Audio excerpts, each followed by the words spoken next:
Hi, Jessica Nadav bringing you this week's Devar Torah for parashat Naso.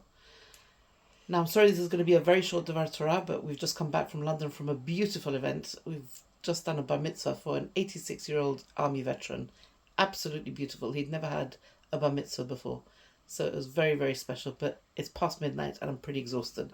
So this is going to be a very, very short Devar Torah. Now, parashat Naso, which is this week's parasha, concludes the census of Bnei Israel, which we started in the parasha of Bamidbar. Now we know that every single letter of the Sefer Torah must be written perfectly in order for the Sefer Torah to be kosher. But less well known is the fact that each space around each letter must also be intact. No letter may invade, so to speak, the white space around any other letter. In the same way, every Jew is a letter in Hashem's Sefer Torah. We're told that if one soul would have been missing at Sinai, the Torah could not have been given to us. As the census and each letter in the Sefer Torah teaches us, we are all crucial to the whole. But the white space teaches us that we stand uniquely and independently.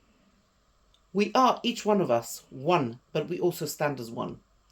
Now, one sounds quite insignificant, but it depends on where you put the one. Do you place the one at the end of a string of zeros? A one in front of a string of zeros is a million, a billion, a trillion. One on the wrong side of a decimal point is only a fraction. Where do you place your one?